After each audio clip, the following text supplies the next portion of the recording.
Hello guys, welcome to our channel grace up. और आज के इस लेक्चर में हम पढ़ने जा रहे हैं सेल ऑर्गेनल्स के बारे में। और इस लेक्चर के लास्ट के जो 10-15 मिनट होंगे उनके अंदर हम लोग सेल्यूलर जंक्शंस भी पढ़ेंगे। ठीक है, तो बने रहिए लेक्चर में। शुरू करें क्या? फिर तो शुरू करें क्या, बता दो। तो चलिए शुरू करते हैं हमारा टॉपिक सेल ऑर्गेनल। देखो, एक बात मैं बोलता हूं कि जो ये एंडोप्लाज्मिक रेटिकुलम है और ये जो गोल्जी अपैरेटस है, ये दोनों एक दूसरे से बड़े जुड़े हुए रहते हैं। ठीक है ना, बड़ा इनका एक दूसरे के बिना काम नहीं चलता है। ठीक है, इसीलिए हम इनको ट्विन ऑर्गेनल्स भी कहते हैं। ठीक है, इन ट्विन ऑर्गेनल्स को पढ़ना सबसे पहला हमारा मोटिव रहेगा। तो ट्विन ऑर्गेनल्स में सबसे पहले सीक्वेंस में जो आता है वो है एंडोप्लाज्मिक रेटिकुलम। राइट, तो पढ़ लेंगे एंडोप्लाज्मिक रेटिकुलम। चलो पढ़ लेते हैं। एंडोप्लाज्मिक रेटिकुलम को भी हम बचपन से जानते हैं। एक्चुअली बचपन से तो नहीं जानते, लेकिन 8-9 क्लास से हम जानते हैं कि ये दो तरीके का होता है, स्मूथ एंडोप्लाज्मिक रेटिकुलम और रफ एंडोप्लाज्मिक रेटिकुलम। राइट, तो फर्क क्या होता है? जो एंडोप्लाज्मिक रेटिकुलम जिस पर ग्रेन्यूल्स प्रेजेंट होते हैं, राइबोसोम्स प्रेजेंट होते हैं, उस एंडोप्लाज्मिक रेटिकुलम को हम रफ बोल देते हैं क्योंकि उसकी सरफेस रफ हो जाती है। राइट, और जो एंडोप्लाज्मिक रेटिकुलम की सरफेस पर ग्रेन्यूल्स नहीं होते, agranular endoplasmic reticulum which is also known as smooth endoplasmic reticulum. Right, ठीक है। अब ये जो रफ एंडोप्लाज्मिक रेटिकुलम और स्मूथ एंडोप्लाज्मिक रेटिकुलम, अब हमें इसे पढ़ना है थोड़ा डिटेल में, है ना। तो सबसे पहले रफ एंडोप्लाज्मिक रेटिकुलम के बारे में देखते हैं। ये 3 बड़े जरूरी काम करता है। सबसे पहला काम है, चूंकि इस पर राइबोसोम्स प्रेजेंट होते हैं तो ये प्रोटीन सिंथेसिस का काम करता है, माने ट्रांसलेशन करता है। Right, ribosomes present, so protein synthesis translation का काम करता है। दूसरा काम ये करता है प्रोटीन्स की फोल्डिंग करना। प्रोटीन्स बना तो लिए, अब इन्हें फोल्ड करना, जिसके लिए मदद लेता है कैपरॉन्स की, जो कि हीट शॉक प्रोटीन्स होते हैं। ठीक है, हीट शॉक प्रोटीन्स होते हैं, इनकी मदद लेता है कैपरॉन्स की in folding of proteins. Right, तीसरा काम इसका होता है मिसफोल्डेड प्रोटीन्स जो बच जाते हैं उनका डिस्ट्रक्शन करना। राइट, जो मिसफोल्डेड प्रोटीन्स होते हैं they are toxic in nature, ये टॉक्सिक होते हैं, सो ये डिजीज कॉज करते हैं। ठीक है, तो ये हमें हमारी बॉडी में नहीं चाहिए, तो इनका डिस्ट्रक्शन करना पड़ेगा। और ये डिस्ट्रक्शन करता कौन है? ये डिस्ट्रक्शन करता है रफ एंडोप्लाज्मिक रेटिकुलम। अब डिस्ट्रक्शन करने में एंडोप्लाज्मिक रेटिकुलम मदद कर रहा है, इसलिए इस डिस्ट्रक्शन को हम एक अलग नाम दे देते हैं जो कि होता है endoplasmic reticulum assisted destruction. Right, ERAD हम इसको नाम दे देते हैं। ठीक है, सो ये मिसफोल्डेड प्रोटीन का डिस्ट्रक्शन हो गया। लेकिन कैसे होता है डिस्ट्रक्शन, ERAD कैसे होता है, हम थोड़ा सा इसको देखते हैं। मिसफोल्डेड प्रोटीन है, सबसे पहले इसकी टैगिंग होती है यूबिक्विटिन से। ठीक है, यूबिक्विटिन प्रोटीन, ग्रुप ऑफ प्रोटीन होता है यूबिक्विटिन, इसकी टैगिंग होती है। तो मिसफोल्डेड प्रोटीन इससे जुड़ जाता है यूबिक्विटिन से, और ये दोनों मिलकर के कहाँ जाते हैं? प्रोटियोसोम में जाते हैं। ठीक है, ये misfolded protein which is tagged by ubiquitin, this goes to proteasomes, और प्रोटियोसोम्स में एक्चुअली में इसका डिस्ट्रक्शन होता है। ठीक है, ERAD माने एंडोप्लाज्मिक रेटिकुलम असिस्टेड डिस्ट्रक्शन। ठीक है, अगर ये ना हो तो ये काम क्या करता है? ये ऐसे मिसफोल्डेड प्रोटीन को खत्म करता है जो हमारी बॉडी के लिए टॉक्सिक होते हैं। तो अगर ये नहीं होगा, अगर ये एब्सेंट होगा ERAD, तो क्या हो जाएगा? तो कौन सा बड़ा पहाड़ टूट जाएगा जी। तो मिसफोल्डेड प्रोटीन का एक्यूमुलेशन होने लगेगा, क्योंकि ये खत्म नहीं हो रहे हैं तो डिजीज कॉज होगी। ठीक है, अब इसमें से सबसे फैटल कॉमन डिजीज है ये प्रियॉन्स डिजीज। ठीक है, प्रियॉन्स डिजीज जो CNS हमारा होता है, सेंट्रल नर्वस सिस्टम, वहां पर नॉर्मली फोल्डेड प्रोटीन्स प्रेजेंट होते हैं जिनको हम बोलते हैं PRPC। ठीक है ना, इसका एक वेरिएंट होता है जो मिसफोल्डेड प्रोटीन्स होते हैं, PRPSC हमें इसको बोलते हैं, ये मिसफोल्डेड होते हैं। ठीक है, अब अगर ERAD नहीं हो रहा है तो ये PRPC मिसफोल्डेड वेरिएंट होगा, ये एक्यूमुलेट होता जाएगा CNS में, और ये एक्यूमुलेशन की वजह से it leads to a fatal disease which is known as Creutzfeldt Jakob disease, also known as CJD। It is a type of prions disease. ठीक है। तो particularly type of prions disease है सीआर जैकब डिजीज, ये हमने digestive system में पढ़ा था शायद जब हम नीट की तैयारी कर रहे थे तब, ठीक है। तो ये प्रियॉन्स डिजीज हो गई। एक दूसरे नंबर पर एक ए बीटा अमाइलॉइड प्रोटीन नाम का प्रोटीन होता है। क्या होता है? ए बीटा अमाइलॉइड प्रोटीन होता है। ये एक मिसफोल्डेड प्रोटीन होता है और इसके एक्यूमुलेशन से अल्जाइमर्स डिजीज हो जाता है, ठीक है। अल्जाइमर्स डिजीज हो जाता है ए बीटा अमाइलॉइड प्रोटीन के एक्यूमुलेशन से। ये मिसफोल्डेड प्रोटीन होता है एक, ठीक है। अब रफ एंडोप्लाज्मिक रेटिकुलम के बाद में हम पढ़ते हैं कुछ स्मूथ एंडोप्लाज्मिक रेटिकुलम के बारे में। Smooth endoplasmic reticulum basically 3 function करता है जो इंपॉर्टेंट है। सबसे पहले नंबर पर ये स्टेरॉइड हार्मोन्स बनाता है। दूसरा फंक्शन इसका है कि ये स्केलेटल मसल्स में कैल्शियम आयंस की स्टोरेज करता है। ये स्केलेटल मसल्स में कैल्शियम आयंस की स्टोरेज करता है और स्केलेटल मसल के अंदर इसका एक स्पेशल नाम होता है सार्कोप्लाज्मिक रेटिकुलम, ठीक है। सार्कोप्लाज्मिक रेटिकुलम कैल्शियम आयंस की स्टोरेज करता है स्केलेटल मसल्स में, ओके। तीसरा काम होता है ये ड्रग्स का मेटाबॉलिज्म जो होता है ना, ये होता है लीवर में। वी नो ड्रग का मेटाबॉलिज्म होता है लीवर में, और लीवर में भी कहाँ होता है? लीवर की जो स्मूथ एंडोप्लाज्मिक रेटिकुलम होती है वहां होता है, ठीक है। लीवर सेल्स की स्मूथ एंडोप्लाज्मिक रेटिकुलम में ड्रग डिटॉक्सिफिकेशन होता है, हम बोलते हैं, ठीक है। ड्रग्स का मेटाबॉलिज्म होता है, ड्रग डिटॉक्सिफिकेशन हम इसको बोलते हैं। ये ड्रग डिटॉक्सिफिकेशन है, इसके लिए भी कुछ एंजाइम्स की तो जरूरत होती होगी ना। ये एंजाइम्स कौन से होते हैं जनाब? ये एंजाइम्स ये अबंडेंट होते हैं स्मूथ एंडोप्लाज्मिक रेटिकुलम में, इसीलिए तो स्मूथ एंडोप्लाज्मिक रेटिकुलम के अंदर हो रहा है ये काम, ठीक है। तो drug metabolism occur in liver cells की स्मूथ एंडोप्लाज्मिक रेटिकुलम, और वो एंजाइम है उसका नाम होता है cytochrome P450 which is abbreviated as CYP450, ठीक है। तो साइटोक्रोम 450 हमारा एंजाइम हो गया, राइट। अब देखिए रफ एंडोप्लाज्मिक रेटिकुलम में हमने कहा था कि प्रोटीन्स बनते हैं, ट्रांसलेशन होता है, ठीक है। इस रफ एंडोप्लाज्मिक रेटिकुलम के क्लोजली सिचुएटेड होता है गोल्जी अपैरेटस, ठीक है। अब गोल्जी अपैरेटस में ये प्रोटीन चल करके आ जाएंगे, ठीक है। Rough endoplasmic reticulum releases protein और ये प्रोटीन गोल्जी अपैरेटस में आएंगे, और ये गोल्जी अपैरेटस में होगा क्या? इन प्रोटीन्स का कुछ कर दिया जाएगा इनके साथ इनका गठबंधन करा दिया जाएगा कार्बोहाइड्रेट की साइड चेन, कार्बोहाइड्रेट जोड़ दिया जाएगा इससे, ठीक है। तो प्रोटीन प्लस कार्बोहाइड्रेट की साइड चेन गोल्जी अपैरेटस में जोड़ दी जाएगी इस प्रोटीन से जो RER से आया था, राइट। इस प्रोसेस को कहते हैं ग्लाइकोसाइलेशन, ठीक है। इस प्रोसेस को कहते हैं ग्लाइकोसाइलेशन। और अगर मैं आपसे पूछूं कि इसकी नीड क्या है, तो आप कहना कि ये प्रोटीन की स्टेबिलिटी के लिए होता है, ओके। प्रोटीन का यहां पर हुआ क्या? ट्रांसलेशन हुआ था, उसमें प्रोटीन बना, और प्रोटीन का यहां आकर मॉडिफिकेशन हो गया। तो इसलिए हम ये बोलते हैं कि गोल्जी अपैरेटस क्या करता है? ये इसका फंक्शन हम कह देते हैं कि post translational modification of protein करता है, ठीक है। तो post translational modification of protein कौन करता है? गोल्जी अपैरेटस करता है, राइट। ओके। प्रोटीन की टैगिंग अगर मेनोज 6 फॉस्फेट के साथ हो जाए, किसके साथ हो जाए? मनोज 6 फॉस्फेट के साथ हो जाए। अरे मनोज इस प्रोटीन को पकड़ के लाइसोसोम में ले जाएगा, ठीक है। तो ये एक एड्रेस की तरह काम करता है, ठीक है। प्रोटीन है, इसको नहीं पता इसको कहां जाना है, लेकिन अगर इसके साथ ये मनोज आ जाए ना, मनोज 6 फॉस्फेट, स्पेशली इसका नाम बोल रहा हूं, याद रखना। तो ये मनोज 6 फॉस्फेट इसको लीड करेगा लाइसोसोम की तरफ, ठीक है। तो हम बोलते हैं ना टैगिंग हो गई, तो ये टैगिंग एड्रेस की तरह काम करती है, ये इसको यहां लेकर जाती है, ठीक है। अगर ये टैगिंग ना हो, तो अगर ये मनोज 6 फॉस्फेट की टैगिंग नहीं हो, एब्सेंट हो, तो एक डिजीज हो जाएगी जिसको हम बोलते हैं आई सेल डिजीज, ठीक है। ये एक नॉर्मल सी चीज है कि प्रोटीन के साथ जब मनोज 6 फॉस्फेट जुड़ता है लाइसोसोम हो जाता है, लेकिन अगर ये प्रोटीन अकेला ही रह गया, टैगिंग हुई नहीं, तो इसको नहीं पता है ना इसको लाइसोसोम में जाना है जहां इसको खत्म कर दिया जाएगा। तो अब ये प्रोटीन शायद हार्मफुल होगा, तो ये खत्म नहीं होगा, तो ये आई सेल डिजीज कॉज करेगा, राइट। अगर मनोज 6 फॉस्फेट की टैगिंग नहीं हुई तो, ठीक है।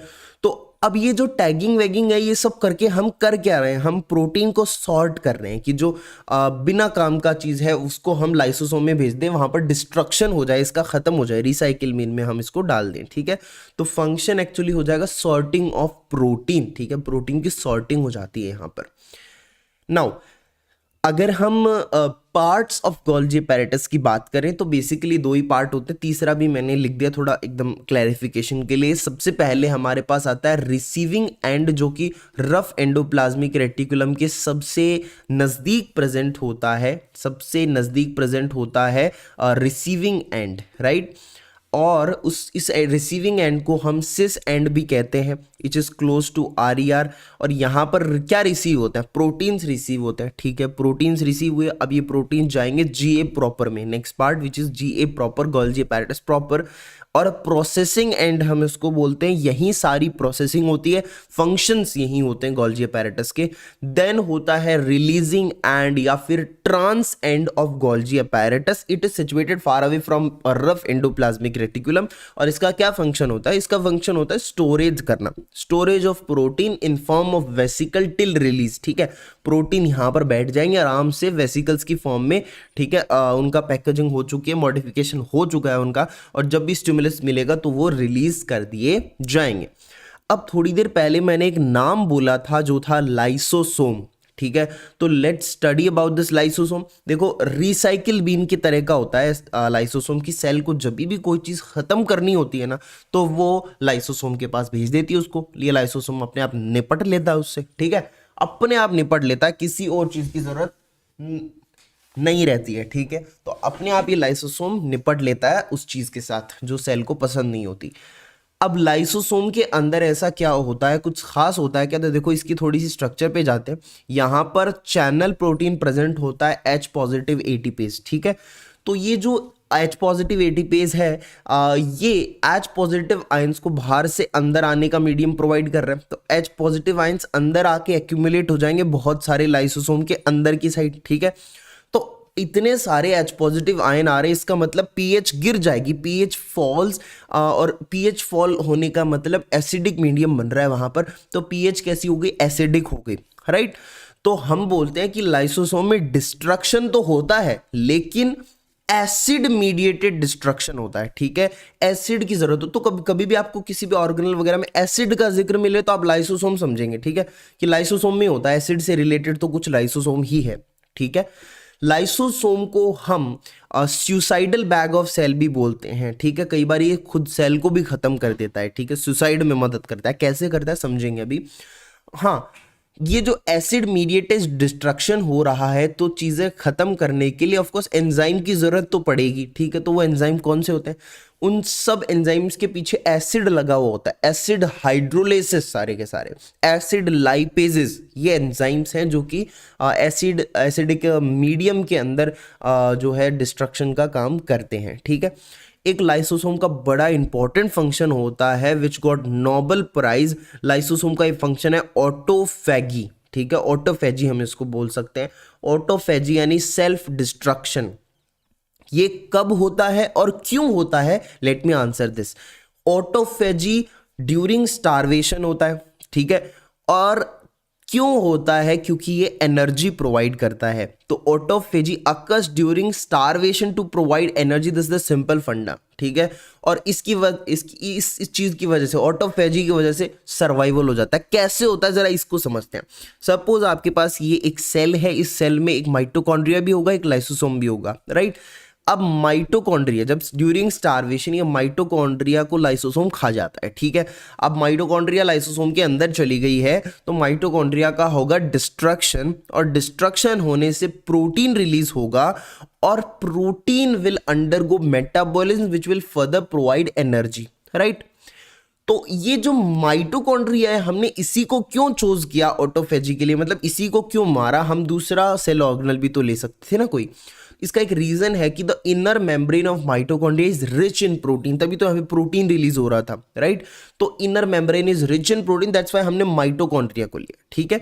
तो इसकी वजह से थोड़ा सा लाइफ स्पैन बढ़ सकता है किसी का अगर स्टारवेशन हो रहा है, ठीक है, तो उस कंडीशन के अंदर।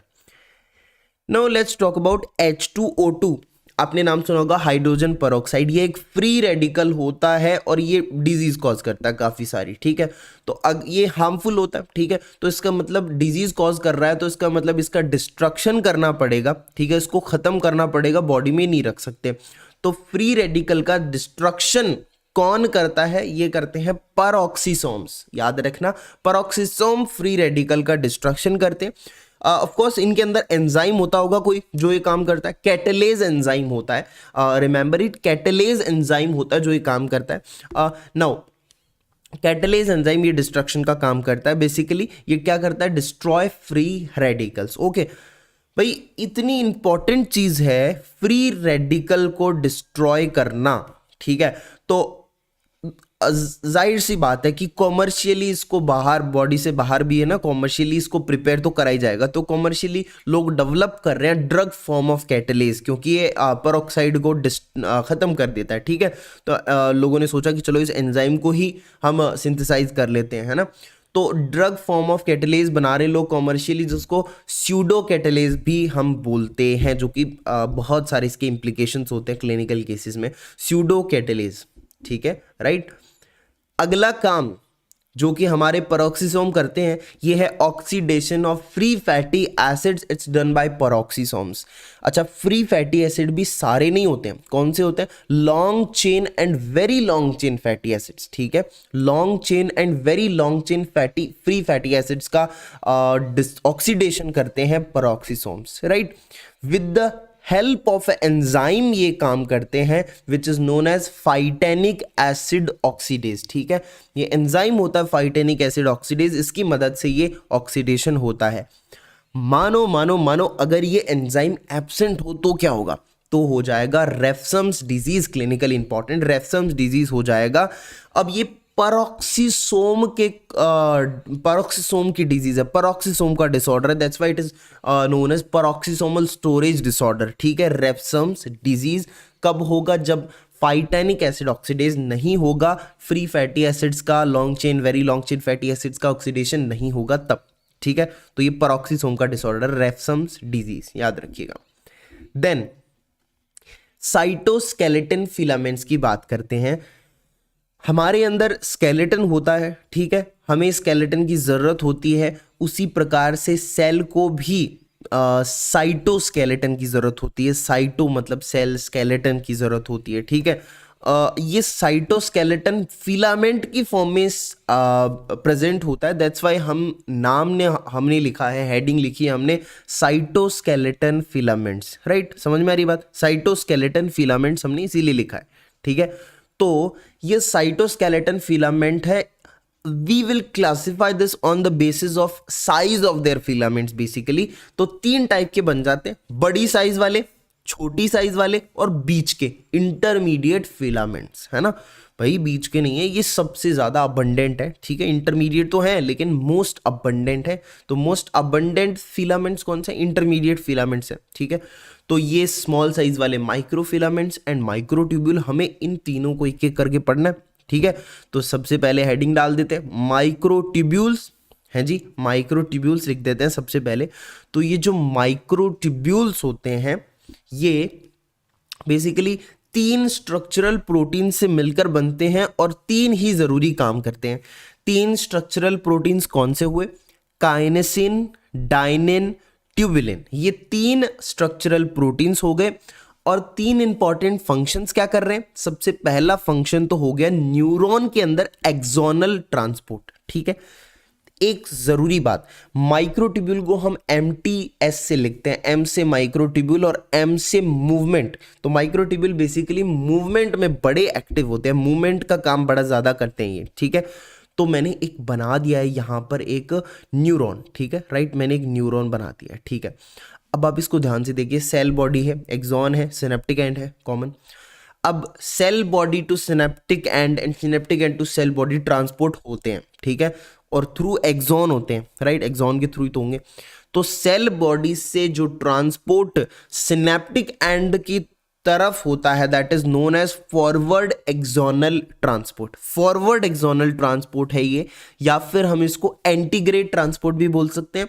ये होता है with the help of this protein काइनेसिन। ठीक है, मैंने बोला था 3 स्ट्रक्चरल प्रोटीन से काइनेसिन, तो ये जो फॉरवर्ड एक्सोनल ट्रांसपोर्ट है ये काइनेसिन की मदद से होता है, और जो बैकवर्ड या रिवर्स या रेट्रोग्रेड एक्सोनल ट्रांसपोर्ट है ये from synaptic end towards the cell body होता है, और with the help of protein dynein. ठीक है, अब जैसे कोई नॉर्मल काम चल रहा है, ठीक है, सारी चीज़ें एकदम बढ़िया जा रही हैं, अब ये कुछ वायरस और बैक्टीरियल टॉक्सिन बीच में घुस जाते हैं। ठीक है, इन्हें तो इन्फेक्शन करना ही होता है, ये चैन से नहीं बैठ सकते, तो कुछ वायरसेस आ जाते हैं, जैसे रेबीज, पोलियो आते हैं यहाँ पर। ठीक है, और बैक्टीरियल टॉक्सिन, टिटनस, ठीक है, तो टिटनस टॉक्सिन आ जाता है। ठीक है, ये एंटर कर जाते हैं यहाँ से सिनेप्टिक नोब में, और फिर ये इस रिवर्स एक्सोनल ट्रांसपोर्ट रिट्रोग्रेड में एंटर कर जाते हैं। ठीक है, ये लोग कर दिया कॉज इन्फेक्शन इन्होंने, तो ये वायरस और बैक्टीरिया जो हैं ये भी कौन से प्रोटीन का यूज करते हैं? डाइनिन प्रोटीन का यूज करते हैं। ठीक है, डाइनिन प्रोटीन का यूज करते हैं इस काम में, right. Movement, dynein protein basically movement के लिए रिस्पॉन्सिबल है ना, और वो भी 3 जगह रिस्पॉन्सिबल है बेसिकली, जो हमें पढ़ना है 3 जगह। कहाँ? लंग्स में, स्पर्म के मूवमेंट में डाइनिन का रोल होता है। ठीक है, और फिलोपियन ट्यूब की मोटिलिटी, एग वगैरह की मोटिलिटी में डाइनिन का बहुत इंपॉर्टेंट फंक्शन होता है। ठीक है, लंग्स की बात करें, लंग्स में कहाँ क्या चल रहा है, देखो ये दोनों तो क्लियर है, बड़ी सिंपल सी चीज़ है। लंग्स में देखो, लंग्स के अंदर क्या हो रहा है कि ये देखो लंग एपिथेलियम है। ठीक है, एपिथेलियल, इसके ऊपर सीलिया प्रेजेंट है, आप देख पा रहे हो सीलिया प्रेजेंट है एपिथेलियल के ऊपर। तो ये जो सीलिया है ये स्पुटुम को बेसिकली बाहर निकालने का काम करते हैं, टुवर्ड्स नेसोफेरिंग्स भेज देते हैं स्पुटुम को, एंड ये सीलिया सिंक्रोनाइज्ड मूवमेंट करते हैं। ठीक है, एक ही डायरेक्शन में एक साथ कोऑर्डिनेट सिंक्रोनाइज्ड सीलिया मूवमेंट करते हैं, जिसको हम मेटाक्रोमिज्म कहते हैं। ठीक है, दिख रहा है, मेटाक्रोमिज्म हम इसको कहते हैं। ठीक है, तो ये जो सीलिया का मूवमेंट है ये भी डाइनिन प्रोटीन की मदद से ही होता है। मैंने कहा था 3 important protein, 3 important function, काइनेसिन, dynein तो हम पढ़ रहे हैं, ट्यूबुलिन भी देखेंगे। देखो, तो ये एक्चुअली सीलिया का मूवमेंट प्रोटेक्टिव नेचर का होता है, क्योंकि ये स्पुटम को क्लियर कर रहा है। ठीक है, ओके, तो ये 3 फंक्शंस हो गए एक्चुअली डाइनिन प्रोटीन से रिलेटेड, जहां ये डाइनिन अपना काम करता है। देन अब एक चीज सोचो कि अगर डाइनिन प्रोटीन ना हो तो क्या होगा? सीलिया जो मोटाइल हो रही थी due to this dynein protein, cilia immotile हो जाएगी, फंक्शन नहीं करेगी। ठीक है, मतलब मोटिलिटी नहीं रहेगी उसकी। ठीक है, तो इसी को हम बोलते हैं इमोटाइल सीलिया सिंड्रोम या फिर कार्टनेगस सिंड्रोम। ठीक है, कार्टनेगस सिंड्रोम या फिर इमोर्टल सीलिया सिंड्रोम हम इसको कहते हैं, राइट। ठीक है जी, कहते हैं हम, ओके। तो कार्टनर सिंड्रोम के बारे में अगर हम बात करें तो सीलिया मूवमेंट एक्चुअली यहाँ पर रुक जाता है, सीलिया इमोटाइल हो जाता है। तो सीलिया इमोटाइल होता है तो सबसे पहले तो यहाँ पर होगा साइनोसाइटिस। ठीक है, साइनोसाइटिस, स्पुटुम क्लियर नहीं हो रहा है तो इसकी वजह से साइनोसाइटिस होगा सबसे पहले। अब इमोटिलिटी ज्यादा टाइम तक रही, लॉन्ग टर्म के लिए रही, तो हो सकता है ब्रोंकाइटिस हो सकता है। ठीक है, ये भी हो सकता है। उसके बाद में देखो सीलिया का, ये 2 चीजें मैंने बता दी जो अपने रेस्पिरेटरी सिस्टम से रिलेटेड है। ठीक है, कि भाई सीलिया मूवमेंट नहीं करेंगे तो कचरा अंदर फंसता जाएगा ना, अंदर चला जाएगा पूरा, मतलब स्पुटुम क्लियर ही नहीं होगा। ठीक है जी, ओके, मतलब डस्ट पार्टिकल सारे अंदर आ जाएंगे ना। एक्चुअली क्या काम क्या होता है रेस्पिरेटरी, आप पता ही आपको चीज़ों को। ठीक है, तो रेस्पिरेटरी जो पैसेज है उसको साफ करने का काम होता है। सीलिया के मूवमेंट से वही चीज़ होती है। ठीक है, कचरा आके फंस जाता है, उसको बाहर निकाल दिया जाता है, नेसोफेरिंक्स की तरफ भेज दिया जाता है, राइट। ठीक है, ये चीज़ है। सीलिया के मूवमेंट से बेसिकली ड्यूरिंग एम्ब्रियोनिक डेवलपमेंट जो सीलिया का मूवमेंट होता है उसकी एक इम्प्लीकेशन होती है कि this is responsible for rotation of internal organs. ठीक है, during embryonic development internal organs का रोटेशन होता है सीलिया मूवमेंट की मदद से। लेकिन अगर कार्टनेगर सिंड्रोम है और सीलिया का मूवमेंट नहीं हो रहा है, ठीक है, तो इसकी वजह से क्या होगा? रोटेशन रुक जाएगा। ठीक है, समझ रहे हो मेरी बात को? रोटेशन नहीं होगा। ठीक है, ऑर्गन्स का रोटेशन नहीं होगा, which leads to situs inversus, which leads to situs inversus. Okay, तो जो हर्ट होगा एक्चुअली हर्ट की बात करें तो हर्ट हमारा राइट साइड की तरफ ही रह जाएगा, लेफ्ट में आ ही नहीं पाएगा, ठीक है। तो दिस लीड्स टू साइटस इन्वर्टस, ठीक है, इन्वर्ट हो गई हैं चीज़ें। अब इन तीनों जो ये चीज़ें हैं इनको मिला करके हम ट्रायड ऑफ गार्डनर सिंड्रोम बोलते हैं, ठीक है। इन तीनों को मिला करके हम ट्रायड ऑफ गार्डनर सिंड्रोम कहते हैं, ठीक है। Okay, these three conditions form triad of Gardner syndrome, ये तीनों चीज़ें, ठीक है, राइट। अगर डायनिन प्रोटीन एब्सेंट है, मेल्स की अगर हम बात करें तो मेल्स में दूसरा फंक्शन ये कर रहा था ना, स्पर्म मोटिलिटी, तो स्पर्म इमोटाइल हो जाएंगे और sperm immotility leads to asthenospermia which further leads to infertility भी हो सकती है, ठीक है।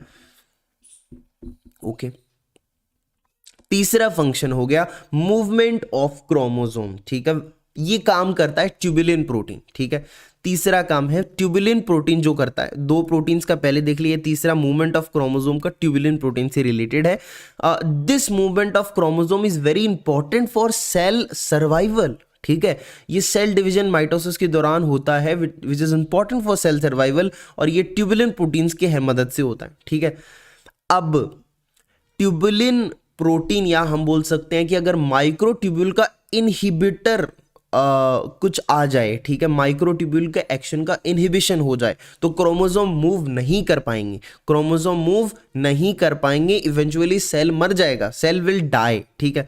और हम चाहते नहीं है ऐसा हो, हम नहीं चाहते कि हमारा कोई नॉर्मल सेल है बॉडी का जो एक्चुअली अच्छा काम कर रहा है वो मरे, हम चाहते हैं कि जो कैंसरस सेल है जिसको हम मारना चाहते हैं वो मरे, तो cancer cell will die, we want that, ठीक है। तो इसी रीजन के लिए जो एंटी कैंसर ड्रग्स बनाए जाते हैं, एग्जाम्पल दिस विनक्रिस्टिन, पैक्लिटेक्सिल, ये माइक्रोट्यूब्यूल इनहिबिटर्स ही होते हैं, ठीक है। गोट की ट्रीटमेंट में भी जो कॉल्चिसिन यूज लिया जाता है वो भी माइक्रोट्यूब्यूल इनहिबिटर ही होता है, ये अब याद रखेंगे, ठीक है। देन माइक्रोफिलामेंट्स, एमएफएस जिसको हम शॉर्ट में बोलेंगे, microfilaments are made up of two basic structural proteins, actin and myosin, और दो ही जरूरी काम करते हैं।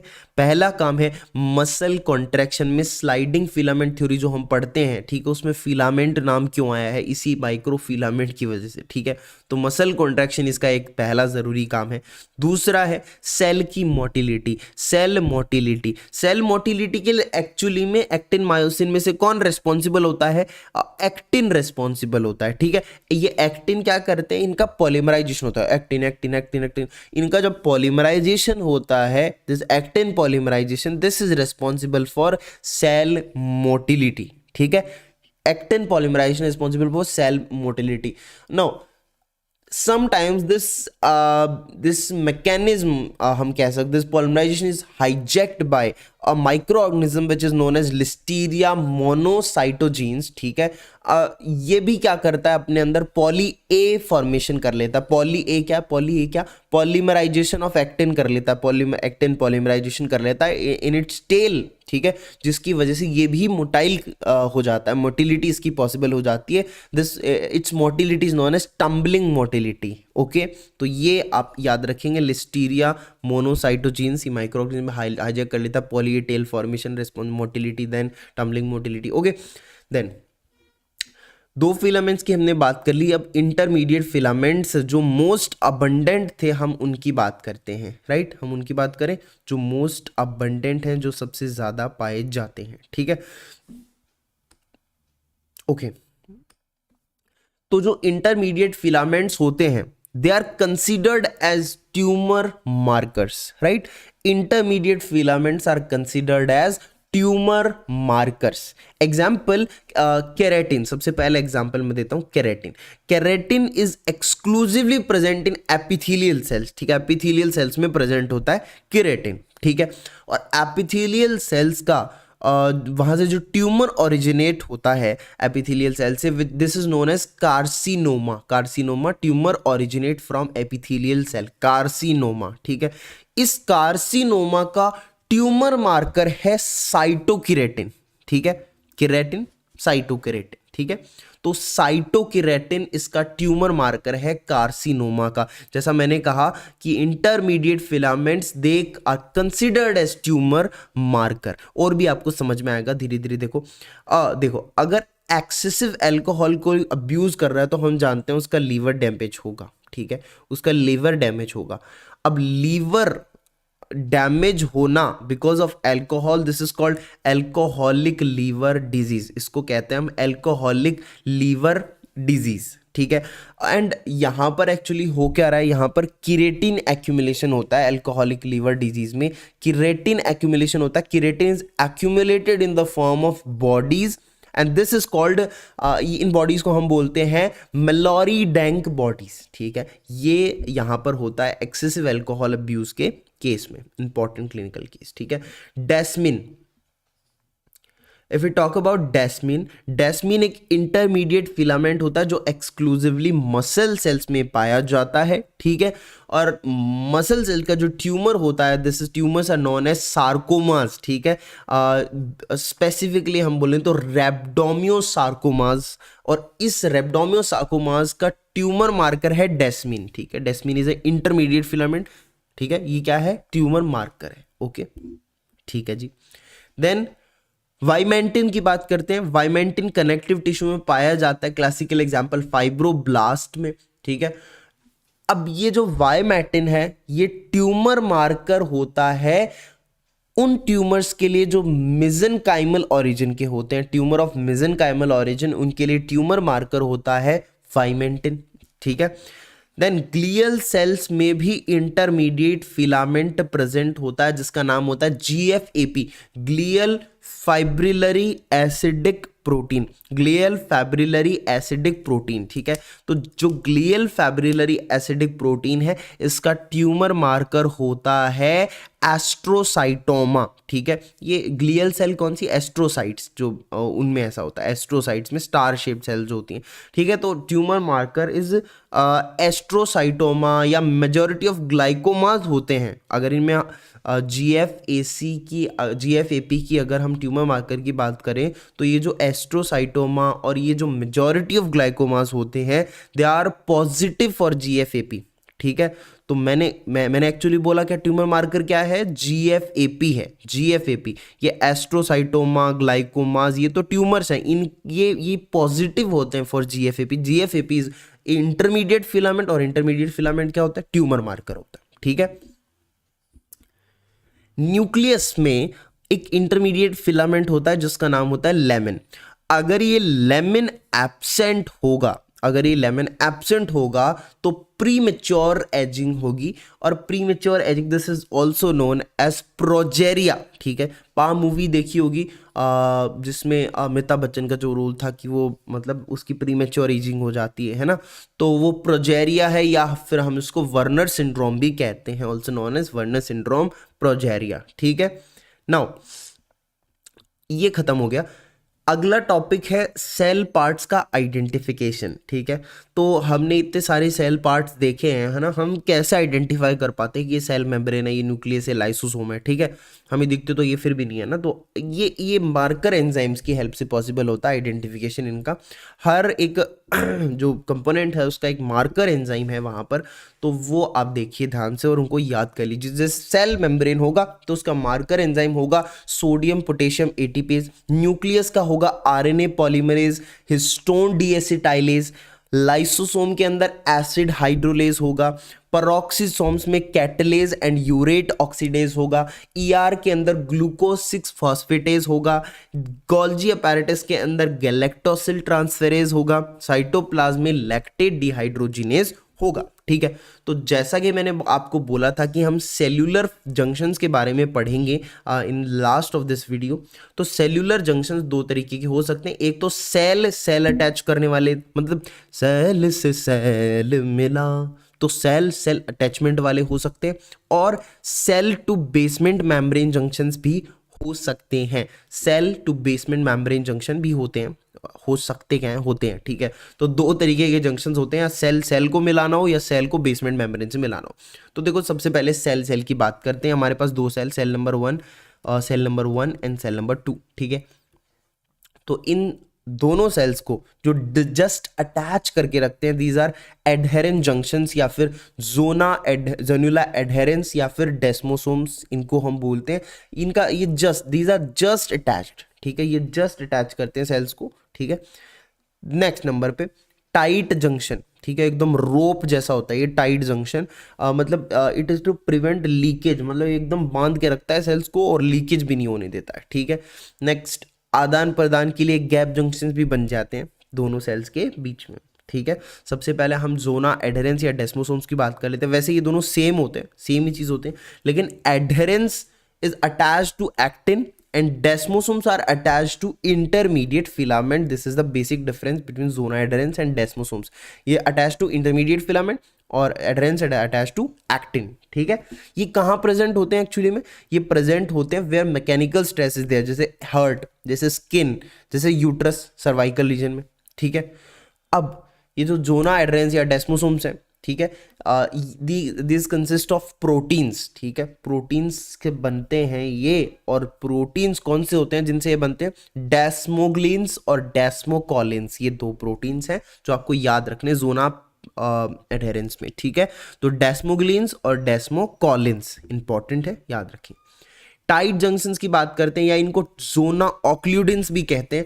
टाइट जंक्शंस और जोना ऑक्लूडेंस ये एक्चुअली में ये रोप की तरह थे, मैंने बताया था ना। अब रोप है जो भी है, लेकिन ये प्रोटीन के तो बने हुए हैं ना। कौन से प्रोटीन है इस रोप में? कौन से प्रोटीन्स हैं? ऑक्लूडिन एंड क्लोडिन, ठीक है, जोना ऑक्लूडेंस। तो ऑक्लूडिन प्रोटीन एंड क्लोडिन प्रोटीन, ये याद रखने, ऑक्लूडिन एंड क्लोडिन प्रोटीन्स यहाँ पे होते हैं, ठीक है।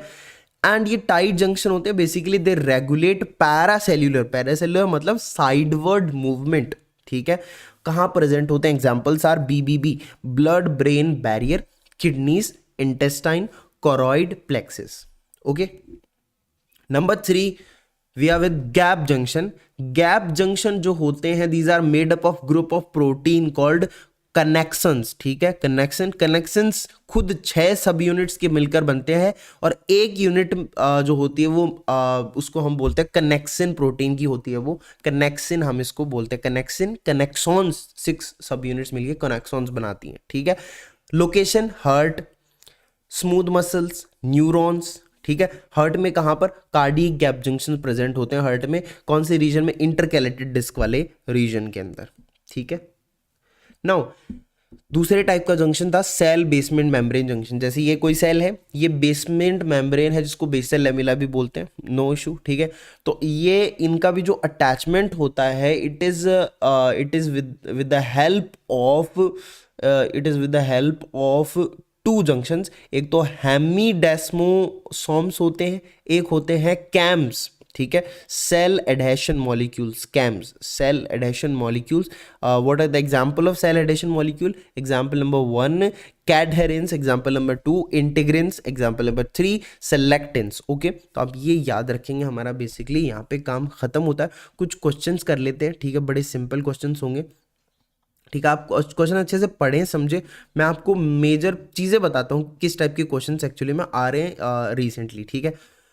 देखो, studies completed on a 5-year-old boy show an accumulation of cholesterol esters and triglycerides in his liver, spleen, and intestines, and calcification of both adrenal glands. Additional studies indicate the cause to be a deficiency in acid lipase A activity. This enzyme is located in, ये enzyme कहाँ located है? देखो, आपको एक चीज़ याद रखनी है, मैंने आपको बताया था एसिड लाइपेज, ठीक है। एक्चुअली ये एसिड लाइपेज की डेफिशिएंसी से डिजीज कौन सी होती है, ये आप याद रखेंगे, वॉल्मेंस डिजीज होती है, ठीक है। और ये एसिड लाइपेज हमने पढ़ा था लाइसोसोम में, मैंने बोला था ना, एंजाइम के पीछे एसिड देखे, एसिड से रिलेटेड कुछ देखे तो हम लाइसोसोम सोचेंगे। तो आंसर इसका होगा लाइसोसोम। ये कहाँ लोकेटेड होगा? एंजाइम लाइसोसोम के अंदर लोकेटेड होगा। बड़ा सिंपल क्वेश्चन था, ठीक है, राइट, बड़ा सिंपल क्वेश्चन था। आगे बढ़ते हैं। Next question is the abnormal cleavage of mannose residues during the post translational processing of glycoproteins result in the development of a lupus-like autoimmune disease in mice. The abnormal cleavage is due to a mutation of the enzyme alpha menosidase second. This enzyme is located in, कहाँ located होता है भाई? peroxisome में होता है, lysosome में होता है, न्यूक्लियस में होता है, गोल्जी apparatus में होता है। देखो यहाँ पर एक इंपॉर्टेंट वर्ड है पोस्ट ट्रांसलेशनल प्रोसेसिंग। तो ये कहाँ होती है? पोस्ट ट्रांसलेशन मॉडिफिकेशन कहाँ होती है बताओ? अरे गोल्जी अपैरेटस में होती है। Answer will be Golgi apparatus. ये एंजाइम कहाँ लोकेटेड होगा? गोल्जी अपैरेटस में लोकेटेड होगा, राइट। बड़े सिंपल क्वेश्चंस है बट थोड़े से केस बेस्ड है ना, आपको पढ़ना है, समझना है और कुछ चीजें पिक करनी है और उसकी वजह से आपको आंसर करना है, ठीक है। ओके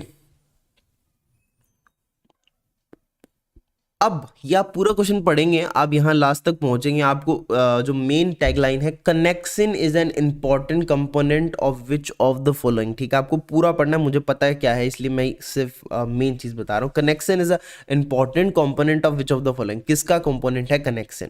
टाइट जंक्शन का, हेमीडेस्मोसोम्स का, डेस्मोसोम्स का, ये गैप जंक्शन का? बताओ।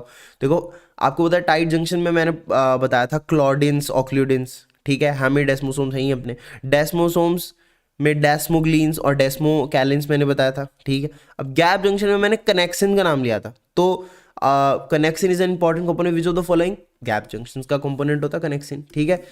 दीज आर मेड कनेक्सिन्स है ना, कनेक्सॉन्स हमने बोला था 6 सब यूनिट के बनते हैं, each unit is known as connexin, ठीक है। तो ये हमारे साथ क्वेश्चन भी हुए, टॉपिक खत्म हो गया है, ठीक है। अपना सेल का जो एक्चुअली में हमारा टॉपिक है वो हो गया ख़त्म। सेल ऑर्गेनल, सेल जंक्शन हमने पढ़े। वीडियो अच्छा लगा हो तो प्लीज़ चैनल को सब्सक्राइब करिए, वीडियो को लाइक कर दीजिए यार, और अपने दोस्तों के साथ भी शेयर करिए, ठीक है। तो मिलते हैं नेक्स्ट वीडियो में। Till then take care, bye bye.